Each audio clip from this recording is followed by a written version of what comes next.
Hello, everybody. We are live. Welcome to our second STW special, the Pagan Yellow Pages. We're going to be talking about all of the resources that we know and we love and want to share with you. And towards the back half of the show, we also want you to share with us your favorites. And as you can see, there are only 2/3 of us here. Avalon cannot join us tonight, but we will progress as normal. Yes? Yes, because she gave us her list of favorites, so you're still going to get her favorites too in between ours. That's right, that's right. So first and foremost, let me introduce myself. My name is Chase Two Owls from the Two of Owls. And over and my lovely, wonderful co-host is Allorah Making It Rain.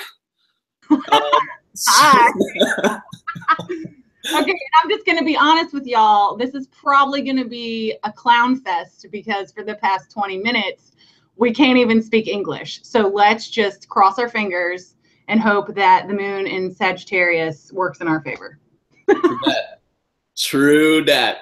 So again, let's go over and let's talk about exactly what we're going to see in this special. So what we kind of want to have set up, we kind of want this video to be a resource for both the new practitioners that are coming, that are joining us. If you are new to STW, let me reach out and give you a nice big warm digital hug and welcome you to the tribe. We here at STW want to make everybody feel welcome and everybody feel like this is their place and their new home to learn all things divinatory and spiritual and fun. And so, anyway, so we want to make this resource about helping the, for lack of a better term, the newbies out. But we also want to give some new resources for those who are. What? What is this? You just had to make it all big and dramatic, didn't you? You just had to. You had to. You had to. Hang on, I'm out and about. I'm out and about at the moment. I'm trying to, I'm multitasking. I'm at a kid's park. I'm across the road from the hospital and I'm about to get food, but I'm here because I'm like, go hard or go home. Yes, we love it. Y'all, that was not planned. That was not planned at all. No idea that she was going to. We are just as surprised as you guys that she is here. That is so exciting. That is so exciting. And I don't even remember what I was talking about. I know. I don't remember. Resources. Resources. Yes, thank you. So we're talking about again, I think for the third time now I'm trying to say this. We want this to be a resource for the new ones, but we also want to bring new ideas and new light to those who have been around for a while, though those of us who have been doing this for a while. It is so easy for us to get stuck in a rut and to just keep practicing the same practice and, you know, saying the same things and crafting the same crafts. And when we get a bunch of people like this together, again, this is about community. This is about driving not only ideas from us as, you know, STW, but from you guys. Bringing new ideas and new resources so that we can all share them together and all become stronger practitioners. So the first half is going to be about us, us being STW, sharing our favorite resources with you guys. And then the latter half, we're going to open it up for suggestions for your favorite books, and then also open it up for questions, because I know we dropped a big bomb today on you guys, right? We have the website, we have a shop, we've got all this stuff happening, and we want to make sure that you guys have all of your questions answered as well regarding all of those things. So shall we dive in and begin our second special? Yes? Yes. Yeah, let's do this. So we're actually going to go through as a round, as we typically do, and we're going to go through our favorite resources. And hopefully Avalon is going to be able to share hers as well. It's a very lovely neck that you have. It's very lovely. And hopefully she will be able to join us. So I'm going to start us off with favorite book recommendations. So right now we're going to be specifically talking about books, that kind of resource. And so sharing a little bit about my background before I do that. So I come from a very animal, spiritual, native background. And so all of my resources are going to be geared more towards sort of this Red Earth idea of the Red Road. I think, I'm trying to look, almost all of mine have to do with that. except for my first. So the first one I'm actually the most excited to talk about, the resource that I have, because it is one that I am currently undergoing right now myself. And it is brought to us by the lovely Binabel Wynn, and I want to give her a huge shout out anyway, because she is just the most absolutely amazing spiritual guide, teacher extraordinaire. She is so full of knowledge and wisdom, and she is so supportive. And her and I had a short email correspondence back and forth when I signed up for this course, and she is just the most genuinely caring, loving, she's just an amazing, amazing person. So the first resource that I want to talk about is about astrology, and this is the astrology course for beginners. It comes in 2 volumes, and the way that she's done it, it's not just read this book and then read this book after. It's very much a read this book and then use this book as sort of a reference. And so you get to use both interactively, and that to me is so much more useful, and so much more keeps me in tune, because I'm not just endlessly flipping pages. I read the page and then I move on, and I read the page and I move on. They're both very interactive, and they work together so very well. And the way that she has everything worded, and the way that she has prepared everything and has presented everything is just so spot on, and it's just so I did an Instagram post about this, because I posted that I was doing this on Instagram, and everybody was like, oh my gosh, keep us posted, keep us posted, keep us posted. So I did, and I'm going to say the same thing that I did in that post. I came to this honestly with a little bit of ego, and I hate using that word, but you know, because astrology is something that I do love and I'm very passionate about, but I've never, like, I learned it. It was one of those things that I learned, and I was like, okay, I learned it, I'm done, now I can do it.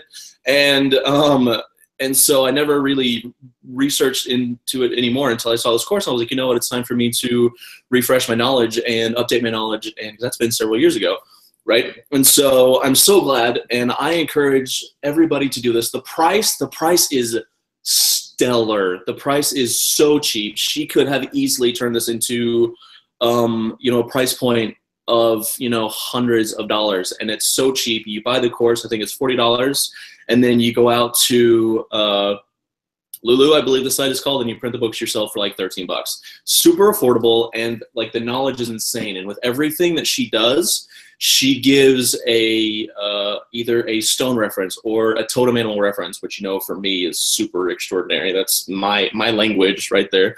So that dials me in, you know, from the get-go anyway.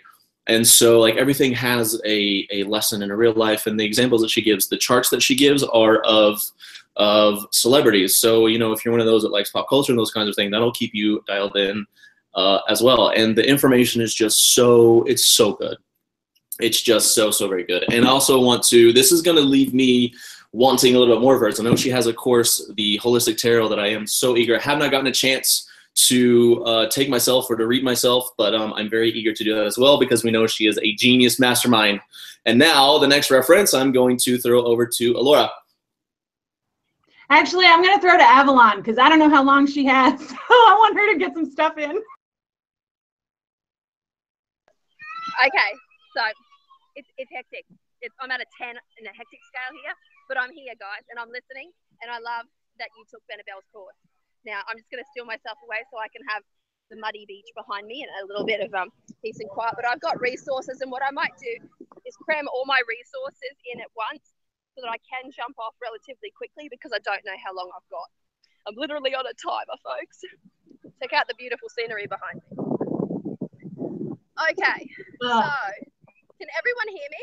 Am I audible? All right, sweet. Okay, so I'm going to start off with some awesome books. And Allorah and I literally like wrestled hardcore, because I'm like, oh my God, you got to say that book, because I was going to say that book. All right, you can have that book and I'll have this book. So we both pulled up, you know, 2 of the same books, and one of them was Tarot Wisdom by Rachel Pollack. Now, for those of you who don't know, Rachel Pollack is a tarot hero of mine. She is definitely one of those people that has inspired me as a modern reader, and she has also given me a wealth of foundational knowledge in keeping with historical context, and her books are phenomenally packed with sort of ancient stories and the unpacking of said ancient stories regarding tarot. Now, when I say ancient, I use the term loosely, because the history of tarot is debatable in so many different circles. But You know, we do know that it was once used as a card game. In other aspects, it was part of cartomancy, and in other aspects, it came from the aliens, and in other aspects, it came from somewhere else, you know. So everyone's got their little theory, and I just like that she cuts straight through all of that bullshit, and she's just like, okay, so it was used here at this time. This is a verifiable fact, and so we're going to go from here on up. And she pulls in resources from all different persuasions. She's got Eliphas Levi as some of her resources. She's got Christian as some of her resources. She has got what's his name? Gleblin. I can't remember his first name, as some of her resources. And in every single section of that book, it's a full breakdown of, you know, traditional meanings, past meanings, modern context, the nature of the card, and what she thinks is a modern reader. So that's number one. That's one of my favorite books by Rachel Pollack. Following that, I can't even think now. I might throw it to you, Allorah. Okay, doke.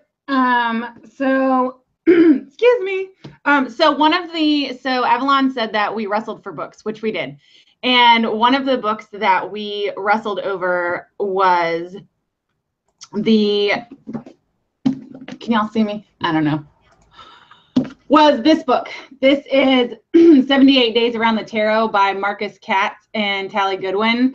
And if you are not familiar with this book is phenomenal. This is one of these books that it's good for beginners, but it's also one of those books where it gives you ways to implement the cards into your everyday life, activities to connect with the different cards. And you could read this book 100 times and it will come out, the exercises will come out different every single time. And that's what I love about this. I'm also a video gamer, so I kind of think about it in terms of video games. What's the replay value of this book? And this one has a phenomenal replay value. It also gives you spreads. It also talks about numerology, astrology, Kabbalah. It gives you all of that information. So this is a really, really good book to journal with. It's a really good book to, like I said, implement the cards into your life and really get to know where the magician appears in your life, what events culminate to equal a magician moment in your life. And yeah, and so this was my first pick, and this was with this book and the Rachel Pollack book that Avalon just presented, we kind of went back and forth over who was going to do which one. All right, back to you two of Owls. What's your next one?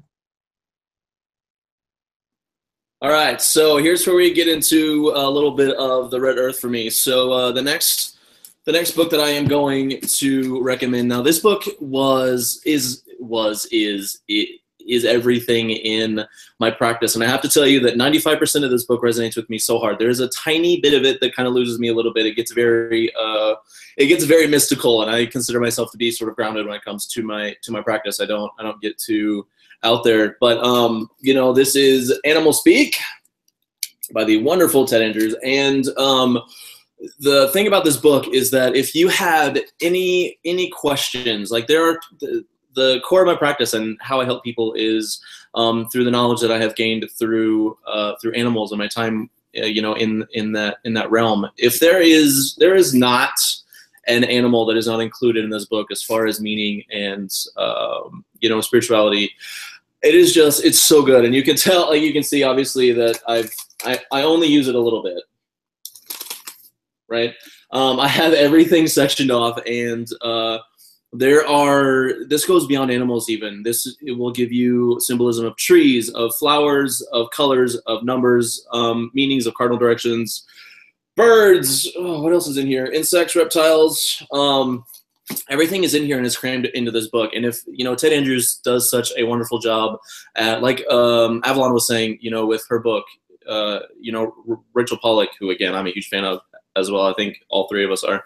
You know, she pulls in from so many different resources. And for me, that's how I know that somebody is a confident teacher, when they are not afraid to include somebody else's teachings in their own teachings, when they're not afraid to say, hey, I know this because of this person. I have come to this realization in my own practice and my own teaching because of this person. And I think that shows so much confidence and so much competence. And, you know, Ted Andrews does this as well. He references a lot of different things to come up with, you know, this overall way of not just speaking with animals, but really diving into your spiritual practice in a way that, you know, maybe a lot of people aren't comfortable with. You know, this book does cover, you know, chanting and, you know, tribal dance in a way of connecting with an animal through dancing like them. And, you know, maybe that's areas that people aren't comfortable with, but he does it in such a way that up until this point in me reading this book, I was not comfortable with the chanting or the dancing aspect of, you know, what I have come to dub as the Red Earth practice. And now it is such a core part of my practice. Like, this book changed the way that that I see nature, and that I see, you know, this breaks down, you know, if a squirrel enters from the east, that has a meaning. If it enters your life from the west, it has a meaning. If it's heading away from you, it has a meaning. You know, you can look outside, and it's amazing how when you open your eyes, you can see all of these things, and how much nature is actually, like, literally not crazy talk, like, is literally talking to you. Like, how many messages it's constantly sending you. Mother Earth is sending you just constant. It's almost overwhelming once you see it all. And this book is a really good reference to break all that down, and in a way that makes sense. So I'm gonna move the next one on to Allorah. Okay, so Avalon has dropped off of the stream, and this next book is another one that we both have, and that we wrestled over. She actually won this one. We each picked 5 books, but since she's not here, I have it, and I'm gonna show it to you guys. So this is Phantasmagoria. This is actually the guidebook for the Tarot of Vampire. This, I mean, it's enormous and huge and thick. It's by Ian Daniels, who's just fabulous. And this really goes through the balance of shadow and light, using a darker aspected entity to do so, which I find very interesting. And the way that Ian Daniels put this book together, it's a complete story, but walking through the darkness with a dark entity and still seeing light. So it's really, really great. It's really thorough, and it makes you think in a totally new perspective about just balancing those light and dark aspects where tarot is concerned. I highly recommend this book and this deck. This deck is actually one of mine when we get later into the decks, but yeah, that book for sure. And then I'll do mine real quick, because okay, so I'm all over the place, and I'm always all over the place, even in my practice. So stop shaking your head. That's enough. So some of these books are super eclectic. So I'll present you with one of the lovely eclectic choices. So this is the complete book of, or a handbook of chakra heal. This book, I got this book on sale at like a used bookstore. But this book goes through each chakra, and it goes through like diet. I don't know if you guys can see this. It goes through like diet and yoga positions and mantras and gemstone therapies and Bach flower therapies and essential oil therapies and symbols and which parts of the body that blocked chakra affects. And the really cool part about this book is that inside, like in the I think it's in the beginning of the book, there's a quiz that you take, and basically is you have to answer honestly, though. So answer honestly. Don't be like, well, but if you answer honestly, it will tell you which of your chakras is blocked, which are overactive, and which are completely open and fine and running and all of that. But yeah, I highly recommend this book. It's by, and I'm not even going to attempt it. So can y'all see that? Hold on. I can't see. Oh, there you go. Can you see that? There you go. So write that down if you have a pen and paper. All right, your turn. All right, so my next book, we're gonna dive back into the realm of tarot. So, she, like you're not here anymore. Allorah mentioned a book earlier by the wonderfully amazing Marcus Katz and Tally Goodwin. I'm also going to hold up a book that has been so pivotal to me learning the traditional Rider-Waite deck, and it has carried over from that deck into every other deck that I use, whether it be Rider-Waite or Thoth or this just breaks down every card so well. And this is The Secrets of the Waite-Smith Tarot. I have not even had this book have I had it a year? I don't know, a year or less, and I probably go back to this book weekly. I can't say daily, but I can most certainly say weekly. I go back to this book. You can tell, and I always have bookmarks in there somewhere of last things that I've read and gone back to. This spends a good chunk delving into the history of tarot, and not just Pixie's version of tarot, but I mean it goes back to the Golden Dawn. It goes back to really just the origins, the 1400s, all of it. And so that what it does is it breaks down this very clear picture of where tarot came from, so that you can better understand, where it is now. We discuss this minutely in our ethics, our first special that we did, understanding tarot. In order to really understand it, you have to know where it came from. Even if you're not a big history buff like me, I'm not huge into learning about the history of things. I'd rather just deal with it here and now. But in something that is in a subject that is so massive like tarot, and that has so many branches. I mean, we have archetypes, and we have astrology, and we have numerology, and we have like all of these branches that are included in tarot. And really to get a really fundamental, good understanding of what tarot is, you have to know how it started, where it came from.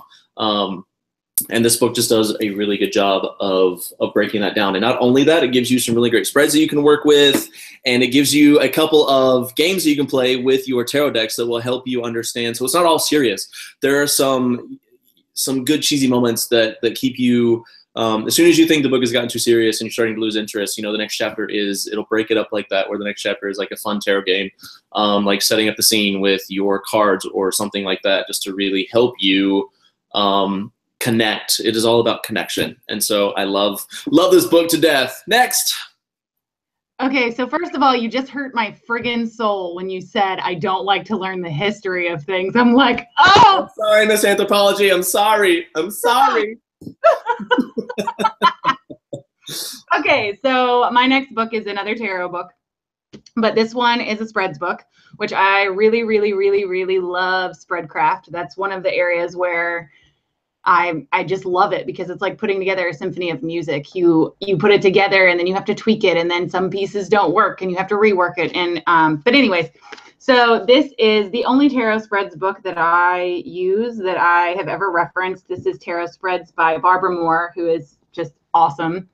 This book has spreads for every topic under the sun that you can think of, and obviously it's well used because it's broken.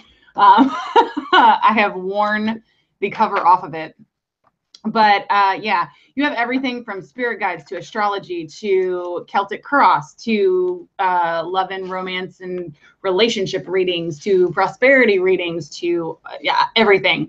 And then another thing that I really liked about this book is in the back of the book, it talks about spreadcraft and how to effectively craft a spread. And it's a really great foundation and jumping off point if you're interested in crafting your own spreads. I highly, highly recommend this book for reference.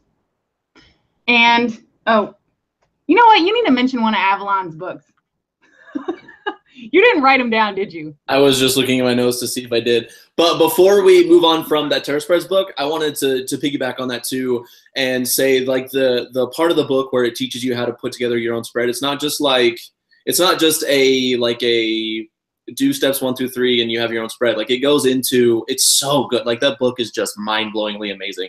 If there was one book that I could, second in this list, it would be that one. It's so good. It really is. Okay, did you write down any of her books or no? Because I have them all.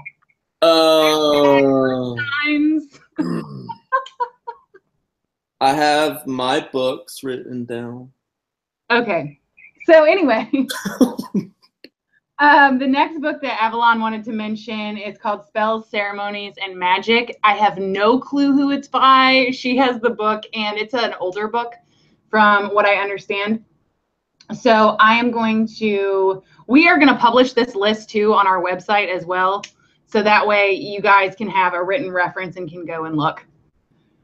Okay. Are you typing? I was. Sure was. So what am I doing? Your next book? Yes, that's what we're doing. So my next book is going to be, so this book also comes with a deck, and this is from the Medicine Cards deck. But if you have a chance to, I was just explaining in the chat earlier, if you saw it or did not see it, if you are ever interested in a book, like there is this book and then another Little White book that I recommend is the Little White book that comes with the Vision Quest Tarot. If you can get onto a website, I think they're, what is it called? Thriftsomething.com. I'll link it down in the information below once I've figured out. It's like an online thrift store. Or if you go to like half price books, you can find these books without decks, like half price books. If you go to the metaphysical section, like the majority of it is like books that came with decks. So I would definitely recommend doing that, especially for this book right here, the Medicine Cards deck. This goes really, again, into a lot of the Red Earth spirituality that I got going on, and it'll break down. You don't even need really the deck to understand a lot of what this book is saying. It breaks down every animal. It gives you like the traditional meaning of every animal. It gives you a traditional story. You know, the Native Americans were huge on storytelling, and it'll give you a story with every single animal. And it has spreads in here that you can use beyond the Medicine Card deck. Although if you don't have the Medicine Cards deck, I would recommend you get it because it is, again, the core of my practice. I love it so very much. And something else I was going to say too. So it breaks down really, we break down the meaning of what the medicine wheel is and the medicine shield, and like it goes through the basics. So if you have no preconceived ideas of what or a solid foundation of really what what am I trying to say right now? Of this sort of animal speak kind of practice. If it's something that you're wanting to dive into, this is a really good place to start. And again, without even the deck in your hands, this is a great place to start because it does break down everything from like a base level. Next. Yay. Okay, so this is going to make some of you out there super happy who are gemstone witches. But this is the only reference that I use for stones, and I bought it way long time ago. But this is the Book of Stones. And it literally, I mean, it's huge. It's super thick. It's very well, the pages are, I mean, this is very well bound. I guess that's what I'm trying to say.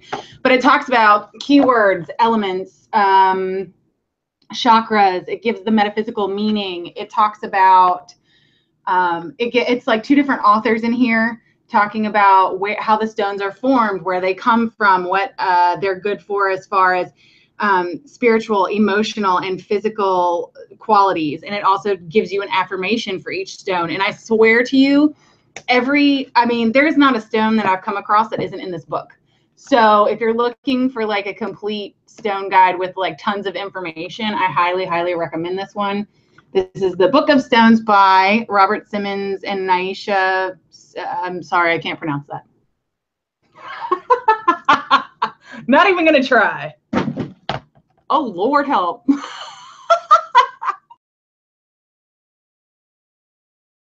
My goodness. My goodness. All right. So we are on to my final book and staying with the Red Earth. So this is another one of my ultimate all-time favorites. And I keep saying that over and over again, but these really are like the staple of my practice. These are the ones that I always go back to. and the ones that really, every time that I flip it open, they just reignite my passion for this practice and what I do and how I do it. And this one is The Healing Secrets of the Native Americans by Porter Scheimer. I believe the last name is Scheimer. It could be Schimmer. I'm pretty sure it's Scheimer. You never know with the English language, right? You never really actually know. So breaking this book down, it gives a little bit of a history of the Native Americans, which I always love, and I say that counterintuitive to what I just said about not wanting to learn history, but about most things that I don't. But when it comes to me and my practice in tarot, you know, again, I have to know it because that helps me understand where I am in it now.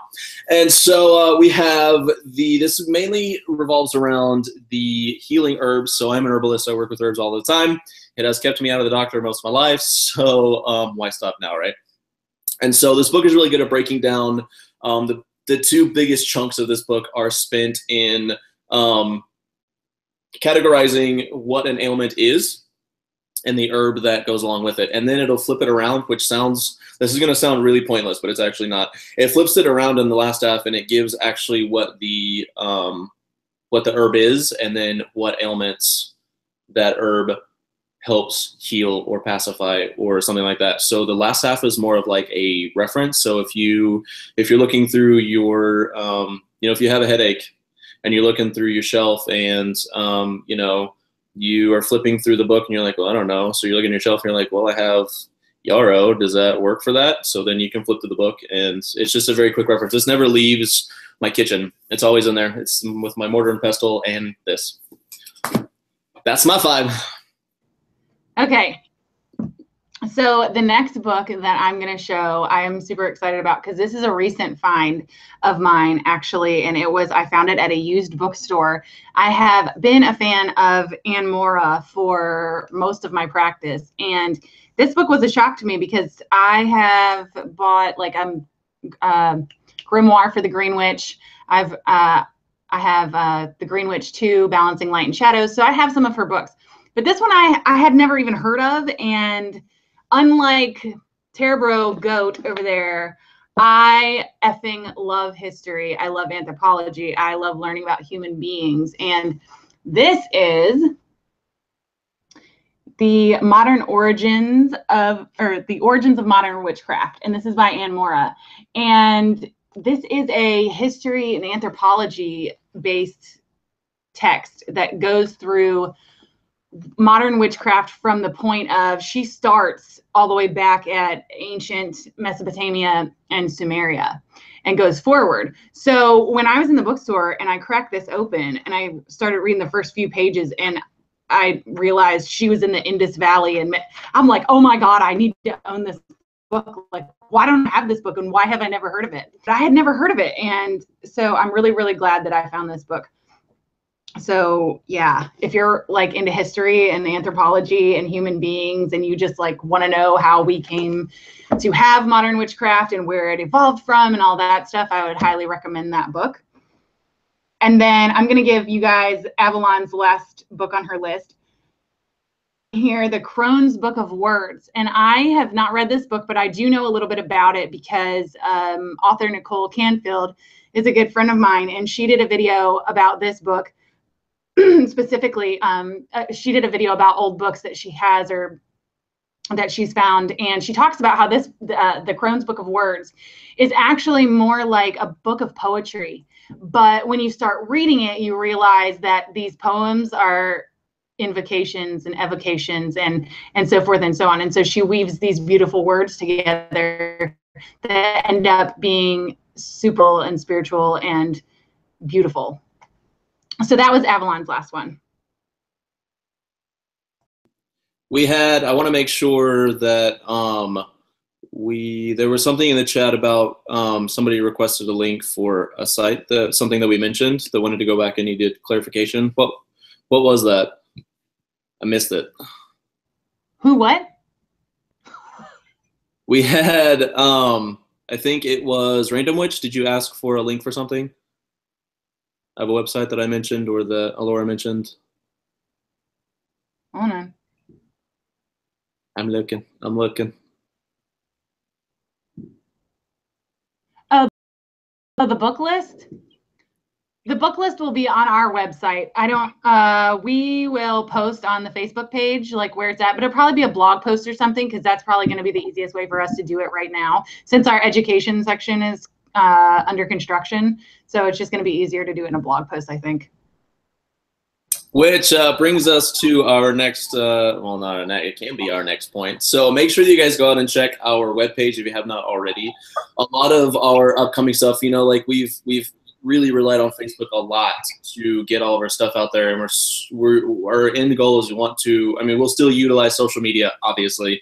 We're in the age of social media, but a lot of the stuff that we're doing, and we have our channel schedule on there. Every upcoming episode is on there, and then our blog posts are going to be a lot about us keeping you up to date about what we're doing, the directions that we're going, where we are with all of our projects, all things like that. So make sure that you are checking back frequently on our website. And again, that is easily spreadthiswitches.com. So I knew this was going to come up. Uh-oh. Okay, so let's talk about the Eclectic Tarot Forums closing, because Luna brought this up just now. Yep.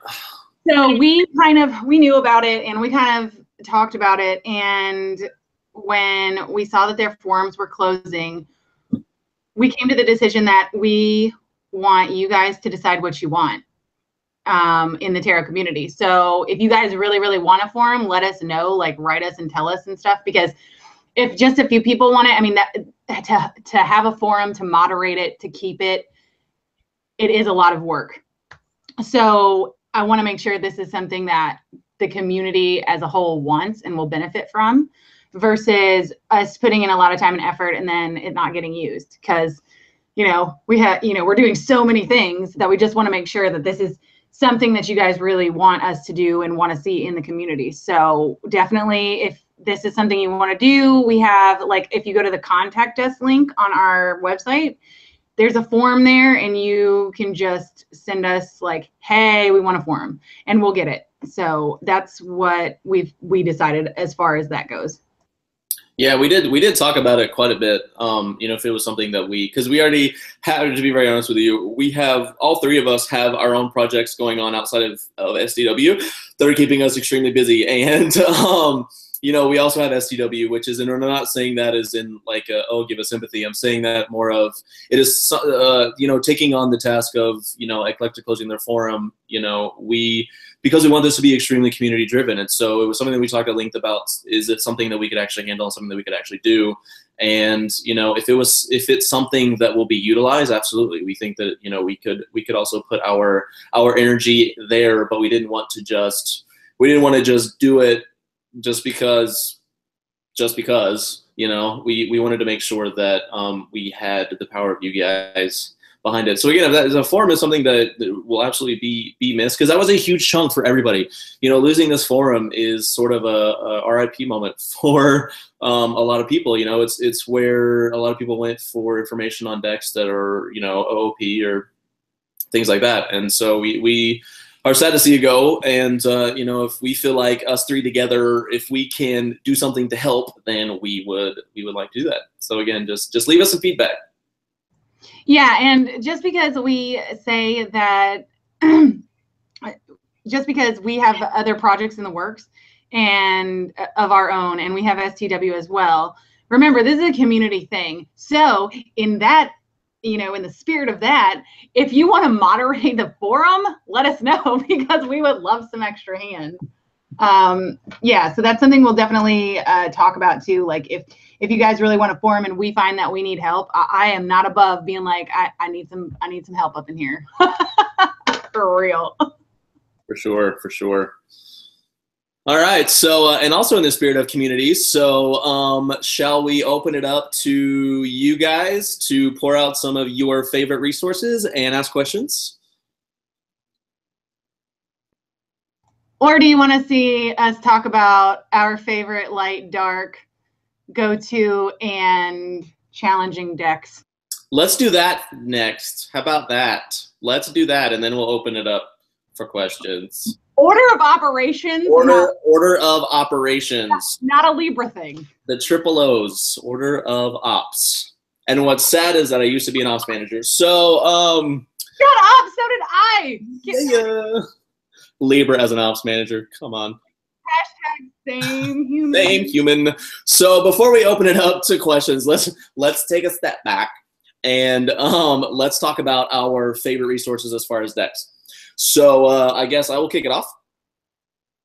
Yes? Okay. So I'm going to kick it off, and we're going to talk about our favorite. Actually, let's start this way because I feel like it'll make much more sense if we go this way. So let's go to Allorah and I's Ride or Die deck. That was Avalon's phrase. That was Avalon's words. So let's start there with our favorite Ride or Die deck and why. And obviously, I'm going to, before I even hold this up, I'm going to give somebody a chance to put it in the chat because you know what mine is going to be. You know, obviously my Ride or Die deck is the traditional Rider-Waite-Smith deck. I had a terrible card to hold up. There we go. That one's much, much better. So we'll hold up that guy. This is just such a, when you're starting out and when you're talking about tarot, the medicine cards, that was a really good guess. But that too, these two are my Rider dice. But anyway, so you know, when you're learning tarot, you have to remember when you're in the process of learning, nothing has to be fancy. Nothing has to be, you know, you don't have to go out and buying a $65 deck is not going to help you learn tarot any better than a traditional $16 deck. And then, you know, to go along with that too, it's about the time and energy that you put into it. Not to say that, you know, if that $65 deck is something that you want to invest in, awesome, great. Then, you know, let that be the deck that brings you into our world. Let that be the one that crosses you over. But, you know, it doesn't have to be. And for the purpose of learning, you know, because this deck has been around for so long, there is so much information and so much knowledge around this deck that it's not hard to find resources to help you learn it, which is another reason why, because I can continue in my 15 years, I still have not unlocked all of the secrets of the Rider-Waite-Smith deck. There is still more that I can learn, and I can continue to delve into it, which is why this is my Ride or Die. What's yours, Allorah? So Avalon told me what mine is, so I was like, okay. But I think I always come back to this deck because this is really the first deck that I found several years ago that has Odin in it as the Hanged Man, and I was like, must own that. But it's the Wizard's Tarot. That's the backs, and then that's my man. I don't know if y'all can see that very well. And he's got his two ravens there and the runes on the window. And so, but anyway, so that's why I keep coming back to this deck. I think most, it also has a lot of the traditional symbolism in the deck, but it also strays a little bit from traditional symbolism as well. So I kind of get a little bit of a taste of something different. With that said, as that being my Ride or Die, the New Era Elements deck, like I can't put it down, and I don't like. I don't know what it is about this deck. Like I don't know. It's quickly becoming like I can't leave it anywhere. I wasn't going to bring it up because it's not fair that we keep bringing it up and it's not for sale. But oh my God, you guys. When you finally get your hands on this deck, it is going to be the most mind-blowing experience of tarot you have ever had. This deck is just magical. It's so good. Anyway, sorry. That's okay. And then I just wanted to tell you guys Avalon's Ride or Die real quick. I do not have either of these decks, but I have the Bonfire Tarot on my wish list. But hers are the Bonfire and the Druid Craft. Your turn. I was in the chats. I'm working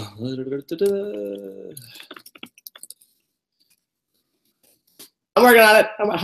Hello everyone. Okay, wait a minute. Let me answer that question. Let me address Willow Wind real quick. Yes, okay. So you can have it, and Ellie is actually, I told her, like, people are clawing at us for this tarot deck. And so rightfully so. Huh? I said rightfully so that they're clawing at it. Neat. And she was like, "Oh, really?" Like she was surprised.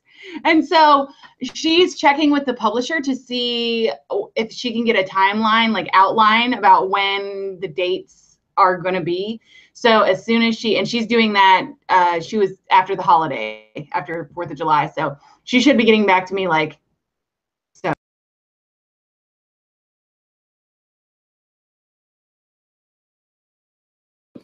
There we go. So the next deck, so we did the Ride or Die. So let's go backwards and let's keep going backwards. We started backwards from our list, and let's go for our most complicated deck. So these decks are gonna be maybe the ones that maybe not so good for beginners, but are still a good resource to build up to, or maybe just take a chance on. And I'm not, I don't ever want to tell somebody not to do something, because the second, like in my very fiery way, if somebody tells me not to do something, I'm probably gonna do it. But which is why I chose the deck that I did, because if this is a deck that you want to go ahead and explore, then I want you to go ahead and do that. But just know that the learning level is a little steep. And the deck that I chose for my complicated is the John D. Oracle. And I did this because every card, this is not just like, this card does not stand for just one thing. This card stands for 5 different possibilities of outcomes depending on where it is in a spread, how it is presented, what other cards it is presented with. So the learning curve is super, super steep, but the book that comes with it is really good at explaining it and breaking it down. And me exploring this deck has just been super, super fun, and I've enjoyed every second of it. And the art is just so stunning. And while we're talking about it, I have to bring up my favorite card because it's just so good. It's just so good. He's conjuring up something in the water, and it's dope. It's dope. So this is my complicated deck. Again, the learning curve is steep, but the payoff and the reward is astounding. Yay! Okay, so I'm gonna present you guys with Avalon's most challenging decks, because I actually own one of them. So hers, she has a twofer on this category, and she said in both of the Froud oracles. So I have the Fairies Oracle by Brian Froud. If you guys have never seen this deck, Brian Froud, he is also the artist from The Labyrinth. He worked on all of those creatures in that movie. But his oracle decks are, I can take some of the cards out of this one, but he also does the Heart of the Fairy, I believe, is the other oracle that he made. And these are just so, they're beautiful cards, but they are so complex and simple at the same time. So for instance, let's see, like, here you go. Okay, so this is the Lady of the Harvest right here. So there's so much going on in the card, but then, it's, everybody knows what harvest means. So then you have to intuit off of this. And then the backs are just phenomenal. And you can even recognize his artwork from The Labyrinth here, like the wall in The Labyrinth where all the goblins were. It's totally, I'm like, this right here. Okay, so this is honesty. So this is, why Avalon labeled these as her most challenging, I think, because they're simple and complex at the same time. And the artwork is just beautiful. And he really does a good job of capturing energy in a drawing. And that's something that's really hard to do. And for somebody who's into the Fae realm, like I am, I would say that Brian Froud captures the Fae in the most realistic way, if that makes any sense. Like, because we humanize them a lot, and those oracles will open your eyes to what the Fae realm kind of actually looks like. Okay, so for mine, okay, so I have mine in a wooden box because this is how, like, these get treated super special. And mine is the Transparent Tarot by Emily Carding. This is the box that it came in. It's super beat up because I've had it for a minute. And where's the book? Oh, Lord. Okay, here we go. This is the book that goes with it. And as you can see in this lovely picture here, this is about 4, 5, 8 cards, one on top of another. And this is how you read these. So these I keep wrapped in a cloth and in a box. But I don't know if you guys can see this. Hang on. Let's see. You have some, yep, there you go. Just kidding. I'm going to quit talking again. So using these is difficult for me. I literally, like, this is a deck. When I lay it out, I'm going to have to get a snack and some coffee, and I will be with you in 25 minutes when I have, like, marinated on it for a second. So that is definitely my most challenging deck for sure. Okay, your turn. All right, so we move on from the decks that challenge us into our dark decks. So these are going to be decks that we use for shadow work or for the darker aspects of our practice. And mine, I am going to hold up the Night Sun Tarot by Fabio Lustrani. Huge fan of his artwork. For some, it's funny to me that I'm such a big fan of Fabio Lustrani, because when it comes to art, I consider myself to be a little bit conservative, and that I don't like to deal with, like, grotesque, like, gratuitous nudity and you know, like, foul language and that kind of stuff. It's just not, it's not where I sit really. But, and you know, a lot of Fabio Lustrani's art is, you know, there are a lot of naked women and things of that nature. And so it's funny that I resonated with this deck as much as I did. And I love this deck. I love this deck so very much, and it speaks so loud, and the art is just so freaking gorgeous. And give you a couple really good cards. So this is the Three of Swords, and it is all about the pattern work in the back. I mean, there is sacred geometry throughout this deck. There is, here's the Chariot. And, you know, I think this deck is, it really breaks down the parts of ourself that we are scared to bring to light for whatever reason, whatever blockages that we're having in our shadow self. This just brings it out so well. And the Moon. And I'm trying to find, like, those really gritty. We all know, if you've been watching any of my videos, this card is just the most bomb. Like, she's just, like, so naturally reaching into his mouth. Like, whatever you have there, I want it. It's just badass. I love it. And the Death card. It's just such good stuff. Again, this is a deck that just completely and utterly reaches inside of your soul and brings out. You'll come out of this deck with such a better understanding of yourself, and not, like, for me, the experience that I've had with this deck is that it not only did it bring that stuff to light, but it allowed me to accept, you know, my shadow self in a way that I'm not scared of it anymore. I can embrace it, and I can say, this is what it is. This is, you know, this is where I struggle. This is where my shadow self sits, and I can work with it instead of running from it. And I love that so very much. Probably the brightest card in the deck has to be the Sun, of course. And oh, this card though, stunning. That is the World card. There's so much going on in it. It's so good. It's just so good. I'll show you one more, and then I will pass it back on. But yeah, I kind of skipped over most of the. Well, let me show you these two. I lied. I'm showing you some more. See, there's just a lot of. Show you both parts for both parties. Lots of nudity, but it's a really good deck. All right, Laura. Okay, so I am going to do Avalon's first. Her favorite dark deck is the Marielle. So I cannot speak to it because I don't own it. Chase, do you know much about it? Can you speak on it?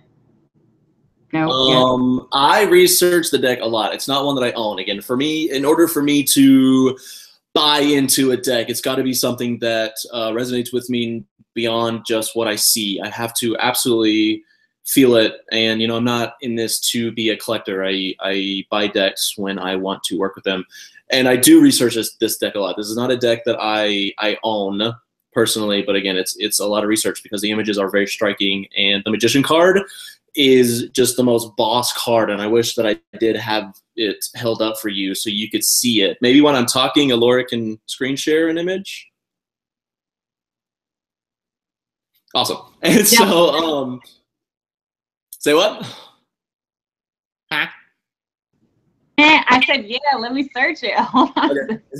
Let me search it. But the Magician card from this deck is so super stunning, and I can totally understand why Avalon has this as her dark deck. The cards like the Magician, it does have a lot of, you know, brighter cards, but the darker cards like the Magician are just so the way that it is formatted in the symbology and everything surrounding this card is just so it will do the same thing that does the same thing for her as the Night Sun does for me. It will bring out those aspects of you that you're afraid to bring out. The Temperance card in the deck is stunning. And what else can I talk about the deck while she's looking it up?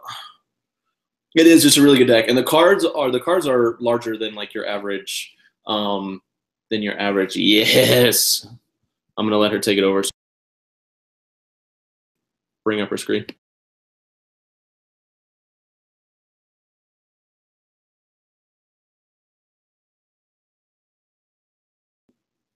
That's me. She was pulling up the Magician. There it is. It really is a beautiful deck. It's a gorgeous deck. I love it immensely.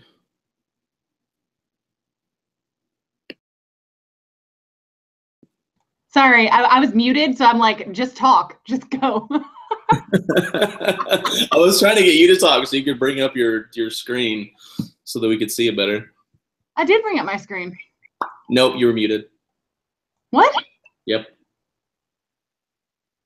Did y'all see my screen? Can we go back 5 seconds where the part where she said, "Did y'all see my screen? Did y'all see that?" Here, Golly look. darn. Wait a minute. Stop it.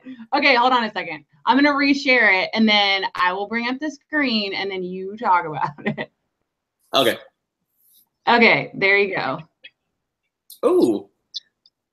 Yes, and so yeah. So anyway, so there's a lot of cards in this deck that are like that. Nope, no screen. No, yeah, okay. Staying up with chat. So it is a super, just amazingly amazing deck. That's really the only last things I have to say about it.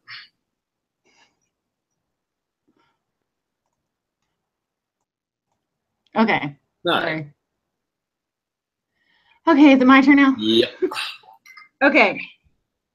So we talked about Phantasmagoria a little bit earlier, and this is my pick for Dark Deck. I absolutely love Tarot of the Vampire. I connect with it on a very deep level.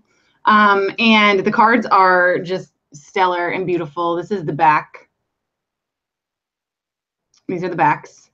And I have this, I love this deck because, again, with the cards and the book, he did the same thing. He took a really dark thing and makes you see like the lighter aspects of it, and it's just phenomenal. Okay, so this is the High Priestess. I can't wait to show you. So hold on. So this is the High Priestess. It's just fucking amazing. This, okay, so I usually hate the Lover's card in any deck. I don't know why. I'm just like, ugh, in most decks. But this is my absolute all-time favorite Lover's card in any deck I've ever seen. I don't know if it's I don't know what it is. I don't know why I love this card so much. But this is the only Lover's card that I haven't seen that I'm like, oh God. I don't know. Maybe I'm just morbid. So that one. And then I pulled this one out for your viewing pleasure there, Terbrogo, because this is the Three of Swords in this deck. Ayo. Not traditional symbolism at all. No.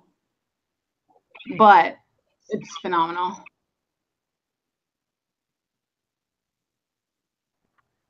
And that's my pick for Dark Deck. All right. Okay, where are we now?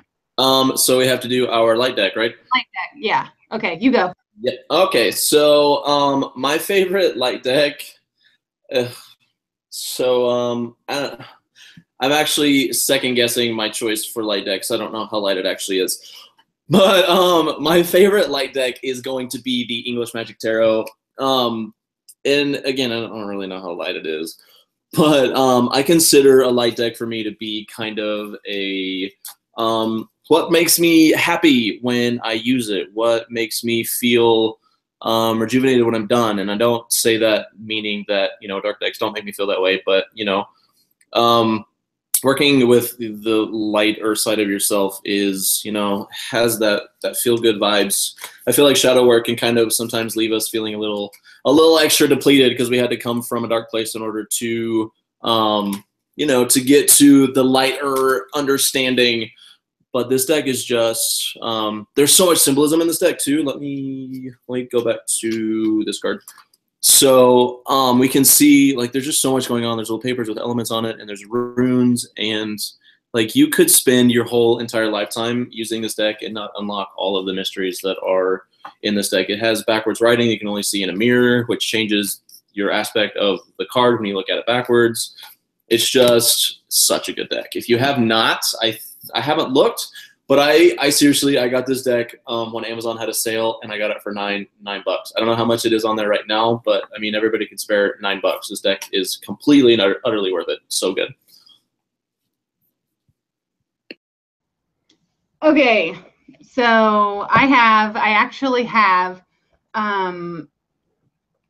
Avalon's pick in this category and mine. So her light deck that she selected is this one, the Magical Times Empowerment cards. And these are really light and airy, and because they are done in, so I'll show you the backs first. This is the backing, which is really, really beautiful. And then they're done so like watercolory. They're very light and airy. And at the bottom, it's just like affirmation and things like that. So like, for instance, this card is nature. And then at the bottom, it says, sometimes all you needed to do is go outside, breathe fresh air, remember who you are and where you want to be. So it's just very uplifting, and all of the colors are super, super light, and it has fantastical creatures like the unicorn and the Pegasus and the swan, and really, really warm and light things in it. So, and it doesn't, so, and this comes with like this teeny tiny LWB. So this one's, you're gonna have to use your intuition a little bit with this deck for sure. And then my pick is actually, it's super beat up because I've had it since it came out. And this was an indie deck, actually. This is a self-published deck. And this is by Debbie Anderson. And it was illustrated by Heather Brewer. This is the Vibrational Energy Oracle cards. Oracles, Jesus. Okay. And the book is super tiny. So again, use your intuition. But the coloring in this deck is just gorgeous. So check it out.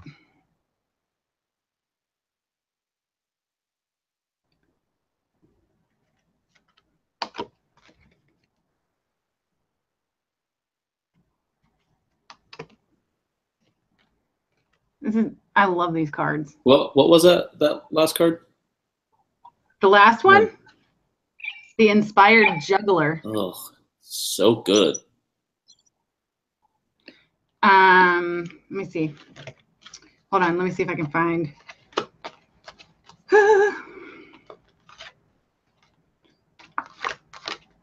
Oh, like this one? This is spectacular.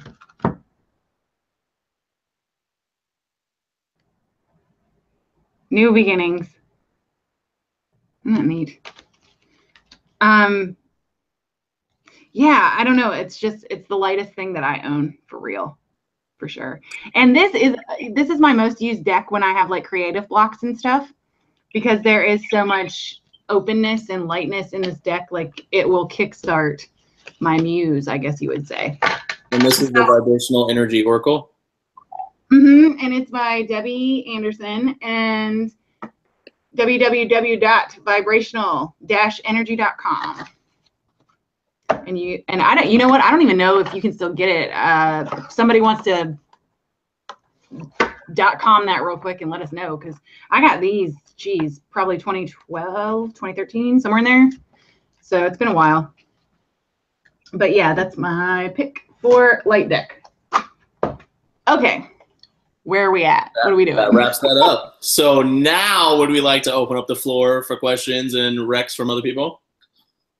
Yeah, we're gonna, okay, so you guys chime in, tell us your favorite resources, recommendations, ask us questions, anything you want to know about STW and all of that stuff, especially if, so the shop opened today, and if there's something that isn't in there that you want in there, and if it is possible, we will let you know, but we have to know what you want to put it in there. So yeah, let us know about that. And then what else? Oh, and then at the end of the broadcast, we will do a quick rundown of blogs and podcasts, because there's a podcast that Avalon really wanted us to mention, and then there's a couple of blogs that I want to talk about as well. And can you, like, if you have a question, can you put it in caps? Because sometimes the chat be getting crazy, and I can't keep up. Y'all be crazy. So it looks like you can still get that Vibrational Energy deck. Yeah. That's awesome. She's from Canada, and I love Canada, and I wish that I lived there sometimes. Except it's cold, and I can't live in the cold. Ugh, freaking love the cold. Hate the heat. Summer right now is killing me. Okay, so we have, looks like, Jeff Red. Favorite books: The Tarot Tells the Tale by James Reichleff. Who Are You in Tarot by Mary Greer, of course. Tarot Shadow Work by Christine Jetz. Ride or Die deck is the Robin Wood Tarot. Universal, Radiant, Fountain Tarot. These are all good. Complex deck, Margaret Peterson Tarot. Raven's Prophecy is a great one. Light deck, Fountain Tarot. Tiger's Abyss says Signs and Symbols Sourcebook by Adele Nozedar. I must have a must have. Chase right now yet see. I'm not the only one that hates summer. Thanks, Noah. What else we got? Elements Encyclopedia of Magical Creatures. Is a huge book that that full of creatures from A to Z from multiple mythologies. Not a lot of detail for some, but still a huge variety. Loving the shop. That brings us to our second shout out. Our shop, which is freaking amazing. Please go check that out. It's full of yeah, like, you don't even know, like, some of the ideas for what's in there came out of, like, delusional fevers and 4 a.m. I don't know what I'm doing. Please help. Very late night ramblings. And just so y'all know, I'm going to own the whole collection of STW underwear, because that is funny as hell. I love that we even have underwear. That's fantastic. We're what I would consider the only tarot group show to have underwear. You're welcome. That's because 0 fucks were given. 0 fucks. 0. We're given 0 of that. We were very tired and delusional, and one night I'm going to do this, and then I showed them, and the laughter ensued, and then we made more. I don't know, it happened. It sure did. Not on any alcohol, mind you. I would love a tarot cloth in the shop. I agree. I think the same thing. I would love to have a STW tarot cloth. All right. Secret Language of Tarot. What? Wait, what? Chase panties will be thrown at Chase during the contour. Oh. Oh, that's ridiculous.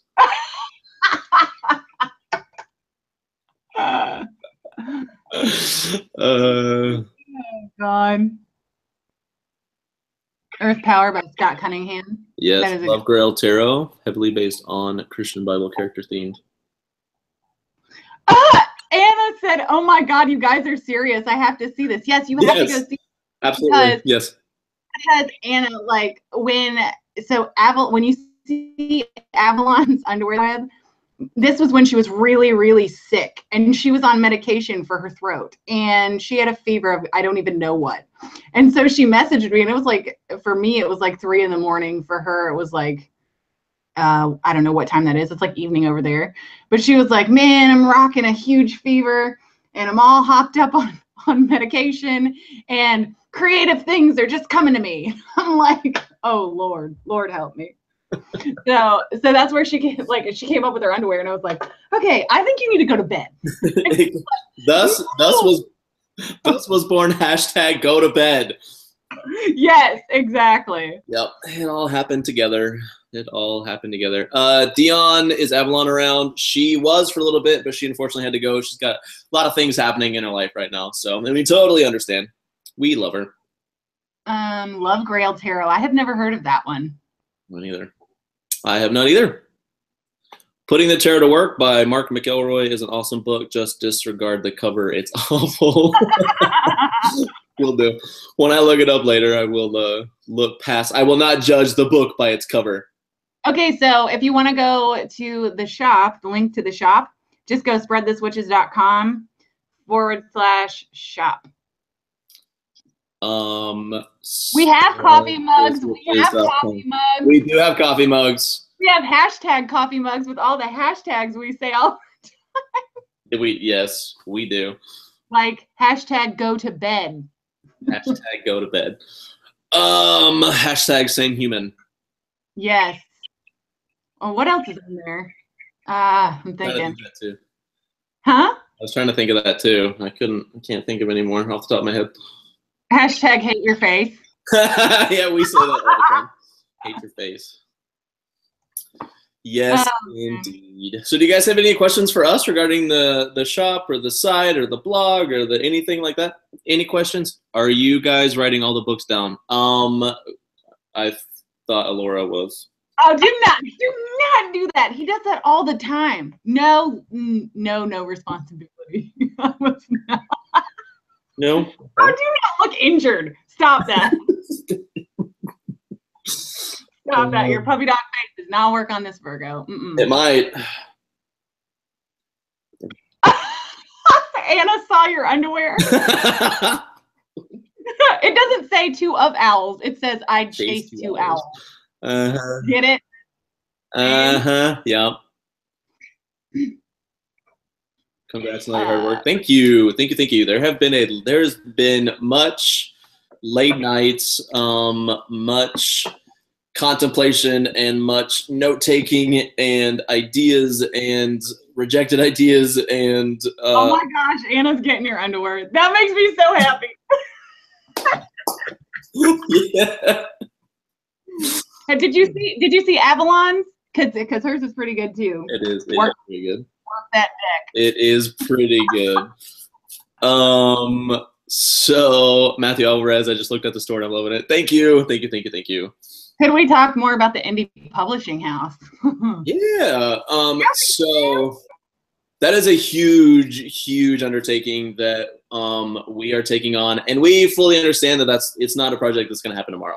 This is like further down the road, after we sort of, I mean, to put it very blatantly, after we have sort of established ourselves and have some sort of, that's actually going to bring me to my next point. We have some, revenue that we can back this up in. We don't get to just throw up a sign and say we're a publishing house. No, it costs a large sum of money, and we have to have backing from developers and things like that. So it is a huge undertaking, and we are fully aware of it, and we are fully prepared to take that on. But some things that are going to happen to help bring that to fruition, we are in the talks of, we actually have 2 book ideas that we are discussing right now that we would love to bring to fruition. One is going to be a spread book. Duh, why not? It's got to be the first thing, right? Because it makes the most sense. So, and then the second book is still, we're still kind of talking about it a little bit, but I don't want to reveal too much about I that. don't either. I don't. I'll talk about that one. You're gonna drink. It's still. All I was gonna say was it's still kind of in talks about what exactly we want it to be. So, we have an idea. Okay, so but here's the thing. Here's what. Okay, so the whole thing about the. Okay, so let me just back up a little. Sorry. Yeah, did you just see that? That's what I've been laughing at. Yeah, but who modeled the underwear? Oh, but I love Anna's comment up here that says, if you find an Armenian at your door wondering why his wife is wearing your underwear, that will be my husband. Okay, but anyway. So back onto the publishing house. I have to back up a little bit. So, so doing that is a lot of funding, guys. It's a lot. And so we had to brainstorm and think about ways that we could do this. And one of the easiest ways we came up with, or best ways, I would probably not easiest, but best ways that we thought about is, and to get work out there so that people will know what we can do as an indie publishing house, is to start with our own stuff. So that's why, you know, first and foremost, we are going to get stuff out there from the three of us. We're going to produce some products to show. So, and it's, you know, and it's a process. Like it's not going to happen overnight. And, you know, we're probably going to come across, you know, obstacles and hiccups and speed bumps and whatever. But I think all three of us are super committed to making this happen. And it's just going to take time. Most definitely, the projects that we have, and again, like, you know, I was saying in the beginning, we all have our own projects outside of STW, and so, you know, we have to keep that in mind as well.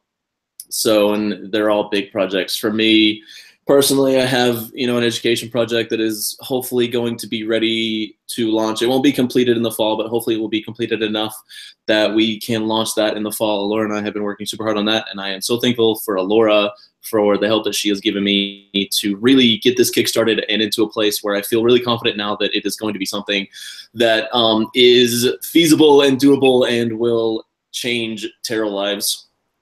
Well, what you really needed was somebody to say, hey, we're doing this.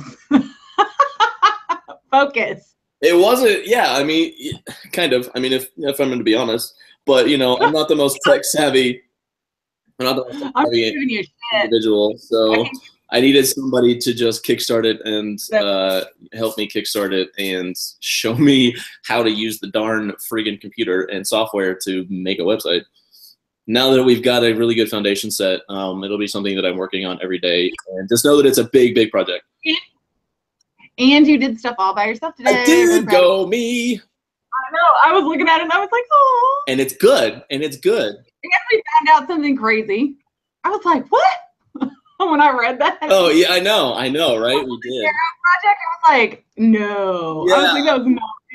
Yeah, so for anybody that doesn't know, so this isn't like my first time around, and I don't ever talk about it because it wasn't that big of a thing, but this isn't my first time around, you know, being in tarot education, and I've been doing tarot education for a long time, but I had a project 7 years ago, I guess it is now, 7 or 8 years ago, called the Tarot Project, and I don't know if anybody else even knows what that was.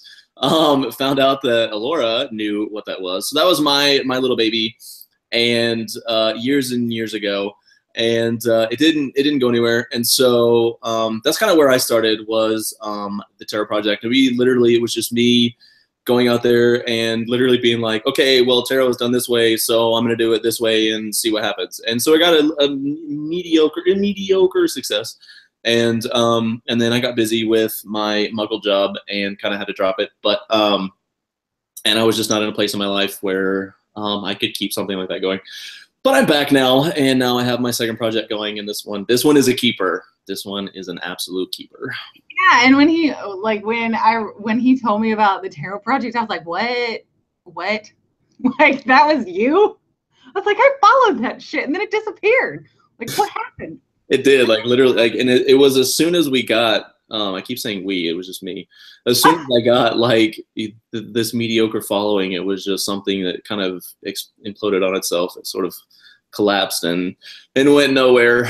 So, but that was my baby, and that's gonna be like the skeleton of what my new project is built on. This is a big education project that I'm taking on. It's literally, I want this to be a complete 360 kind of view on how we learn tarot. I kind of want to turn it upside down and sorry, I'm batting away flies. And really turn it on its head and really I don't want to just educate people. I want to first ask the reason why and how, and sort of make it a very streamlined process. So we got to talk awards, because now that our website's up, all the categories are on there. We do. Why don't you? I'm gonna give that to you, and I'm gonna catch up on the chat.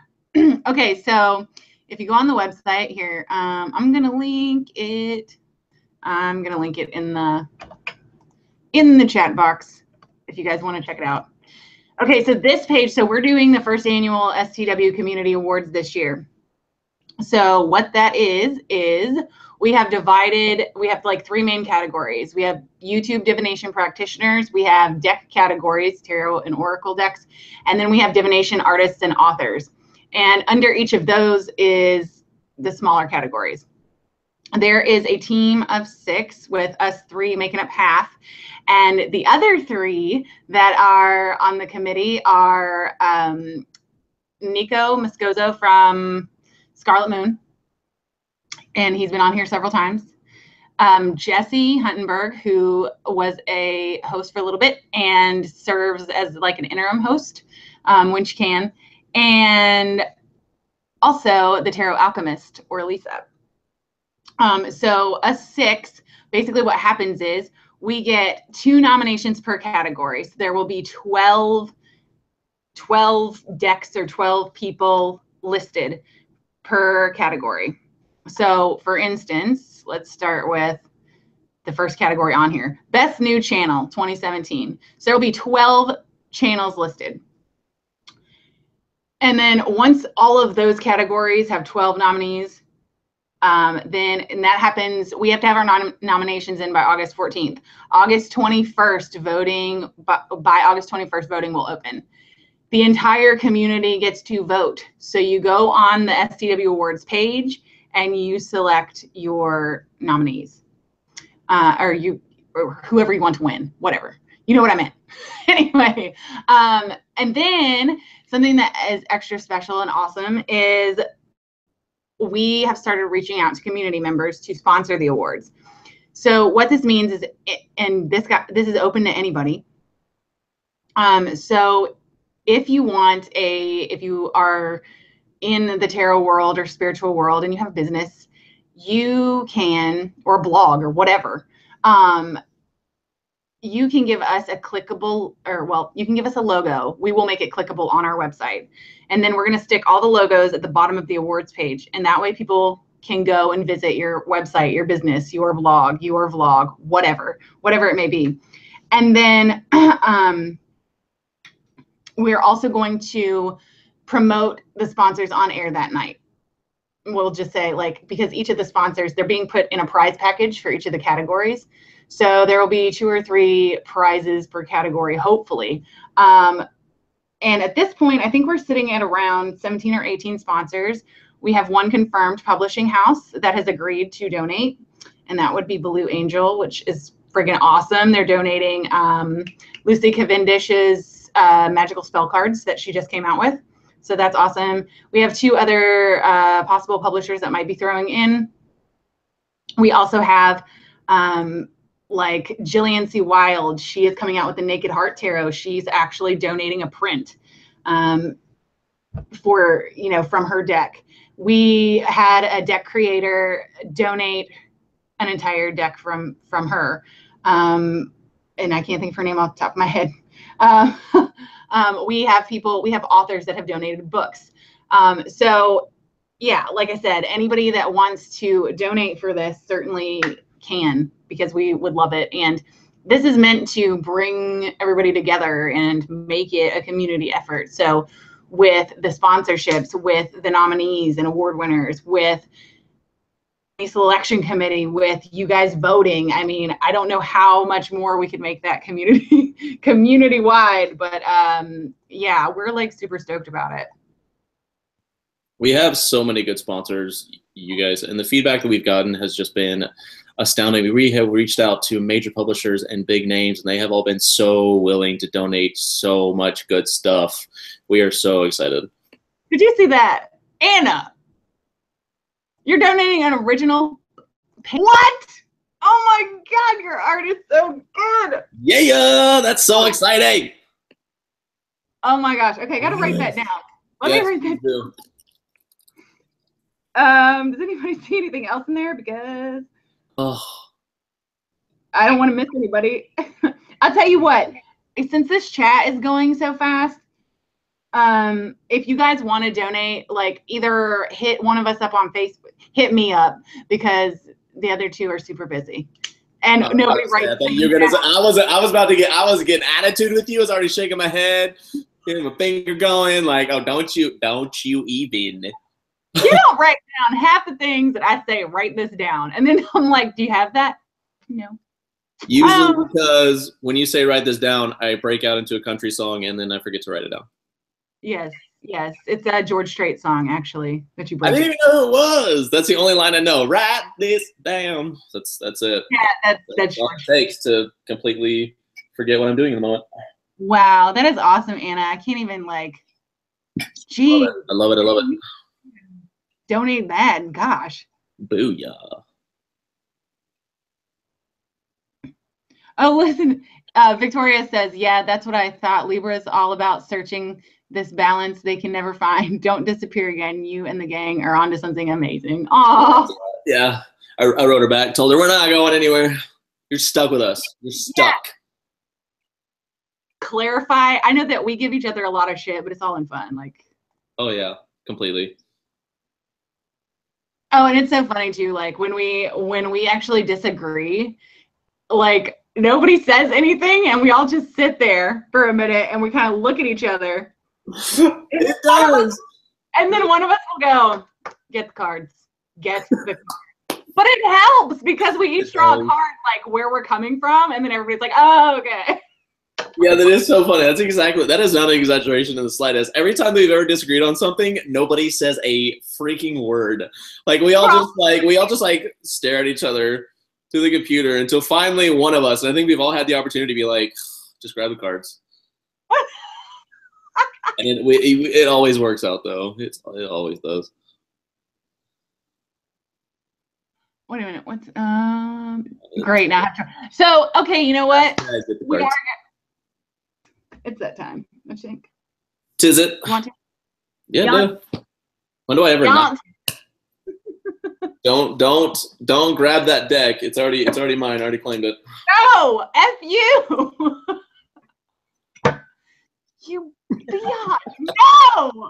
It's mine. Damn it. Booyah. I mean, you can use it too. The last time we both used it, it was pretty much fire. So. Yeah. Let's just do it. I'm sorry, you guys. We can't, I don't know.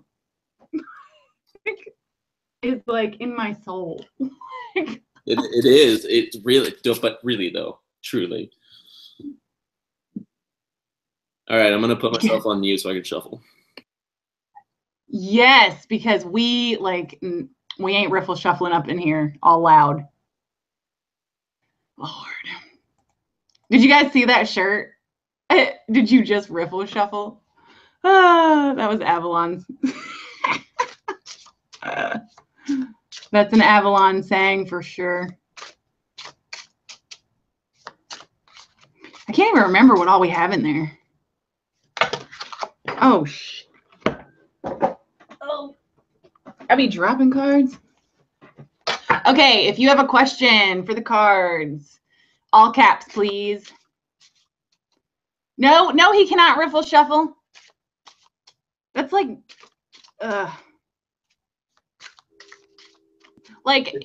somebody ask me to riffle shuffle? No. Somebody asked. No. I hate your face. God, what a brat. I riffle shuffles. Okay, so here's my stance on riffle shuffling. I don't care if it's in person, but when it's on camera, it's so effing loud. It's like I can't even. I just can't. Hashtag she can't even. Hashtag cannot even. All right. The first question is, how will work be tomorrow? That's a nice, easy one.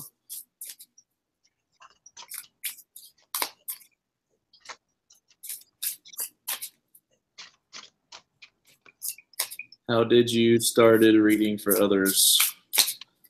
Is that I can answer that. Just answer it. How did you start reading for others? How did I start reading for others? I started reading for others by literally, like the first, actually, funniest thing. So the first deck that I ever got, sitting in the back of my hatchback with my friend, I started reading right then. I had no idea what I was doing, but that's just how you start. You learn to read by reading. Jennifer, we're like two little kids. Oh, yeah. Well, you should see all three of us. When we all three get together off camera, it's little kid fest. Okay. All right. So we have the question of how will my day go tomorrow? And your answer to that question, oh, that's good. Okay, so John Francisco, your day tomorrow is going to go so stupendously, amazingly well. This is abundance. This is the Three of and such a beautiful card, and nothing but good omens for you tomorrow. But you have to remember that you know, good days don't just happen. We have to put our minds there, and we have to put our abilities there and our perceptions there, and just remember that what we choose to manifest will manifest. So in the back of our minds, if we have doubts, then doubts will manifest. Enjoy your day tomorrow. Okay, should I add on to that? Absolutely. Okay, so I got, this is the Mother of Air, or Queen of Swords. Don't be hating on the Queen of Swords. I would never. Yeah, you do on regular. But anyway, no. So even though the day is going to be abundant, you know, you're going to have abundance and all that stuff. I would say that the Queen of Swords showing up is just telling you to be decisive in your thoughts and really be intellectual and take everything in. Be analytical, calculating, logical. Kind of leave the emotion at the door. If that makes sense. Okay. Yep. All right, what was the next question? Just be me tomorrow. Hey.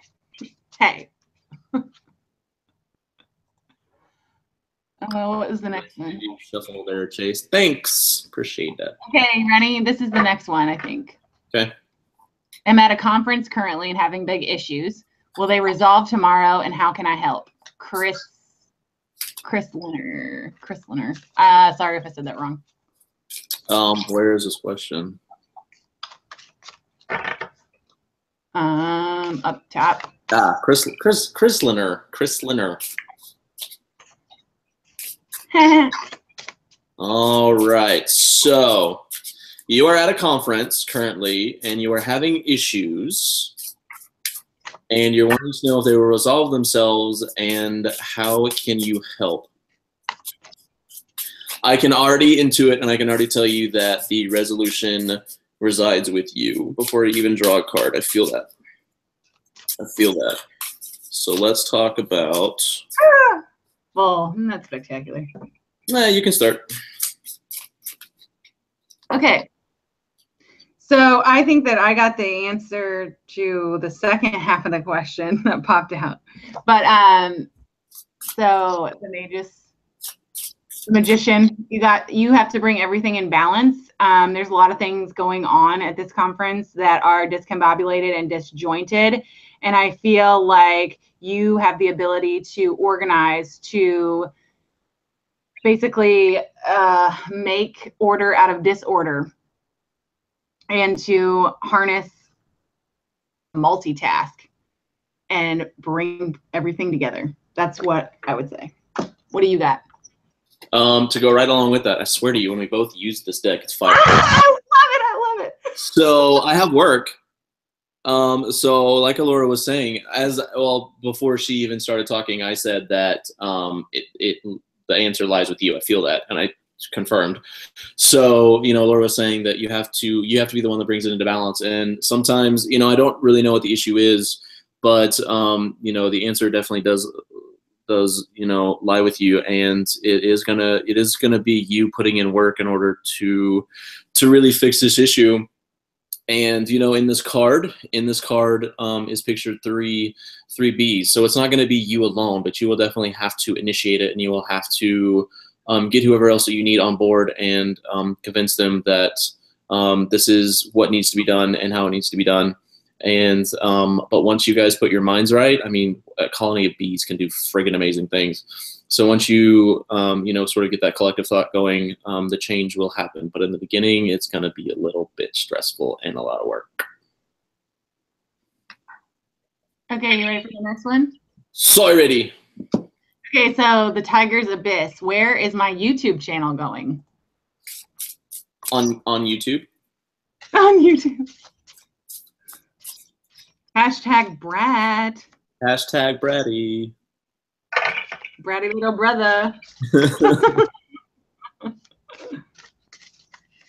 you so much. It's absolutely spot on and really, really helpful. Thank you so much. You are so welcome. You're so welcome. How come I can't?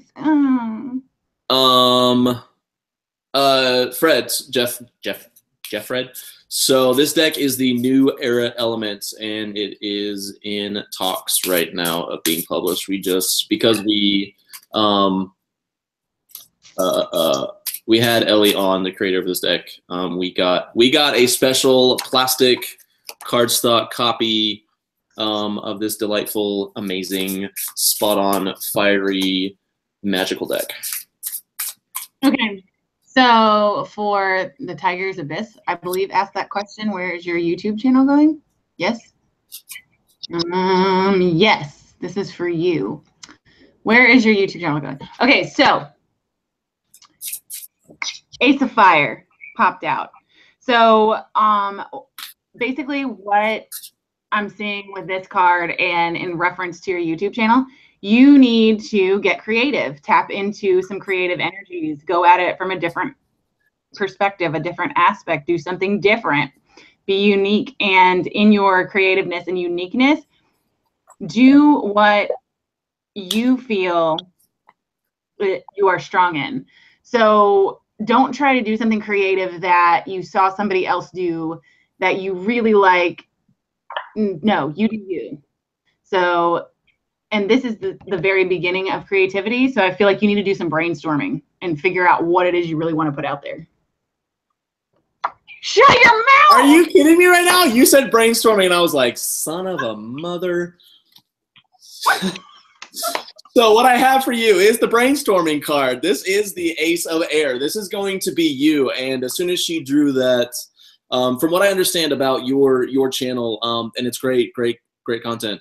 The thing that Allorah was saying was that maybe it's time that you break away from all of everything that you've seen, and maybe the hashtags that have been replicated and all those things. Now is the time, now that you've established yourself and that people know that you can do these things, now it's time to brainstorm and figure out what exactly you can start as air and turn into fire.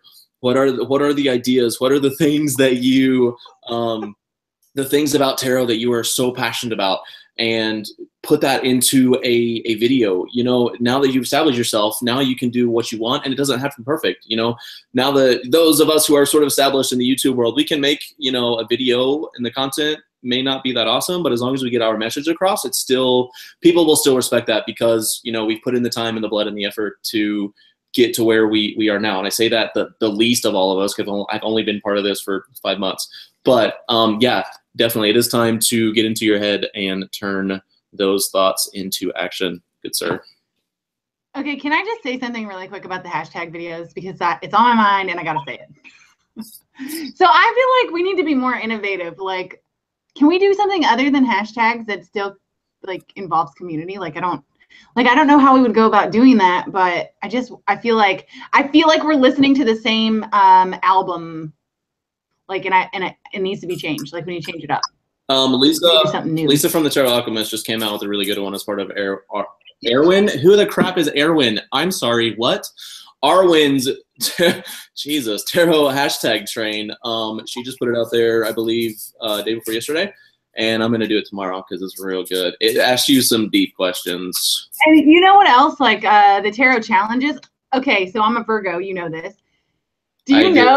I do. You know that I see all of these challenges, and I'm like, gosh, damn it, I want to do that. And then I'm like, but it's the second. Fuck that. I'm not starting late.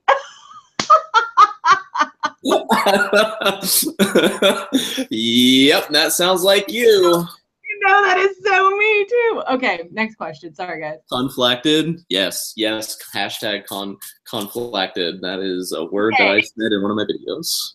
Little and Fab. How can I best get over my fear of looking for a new job? Ooh, that is a great question. How can I get over my fear of looking for a new job? So again, I'm having all of these really hyper intuitive moments right now. Before I even draw a card, it's going to have to be, this is an issue of confidence. So I'm excited to hear your intuitions here. Okay, so this is an issue of confidence. This is an issue about breaking status quo, about this is about you breaking away from the norm and the safety and the net that you have right now. Go, Laura. Okay, so I'm gonna sound like Nike here for a second, but you got the Ace of Earth. Just do it. This is the groundbreaking card. Like there's no better way to get over your fear than to just go for it. Just do it. Just start. And you know, and that's the hardest part of anything is starting, because you think about it and you think about it and you think about it and you plan and you do all these things, and then it's the starting it that's the hard part. So I think you just need to start looking for a new job. Just start the process. That's what that says. Break the ground, plant the seed, and watch it grow. Oh! This is a card, obviously, is change. This is all about change. This is telling you to you've got to dive in and you've got to go for it. You can't have a new tree without breaking ground first. And so you absolutely have to just go for it. Again, the fear cannot be the thing that holds you back. You know, when we're talking about the deity Apwash, he is a deity of fear. And when we talk about, you know, confronting our fear, we don't ever want to call on it, because then we give it light. We just want to acknowledge that it's there. Use that as your stepping stone to help you just dive in and just get it done. Again, we don't ever call on Apwash to help us. He's more of that thing that we acknowledge that it's there. We build a tactic to get around him, and then we continue on and we build on to the thing that we want. And for you, that is to find a new job. Yay! Okay, next one. Next. Dion. How will my new job go? I start on Monday. Ooh, so many work questions. Right? I have good vibes already. I have such good vibes for you. Intimidation, but good vibes.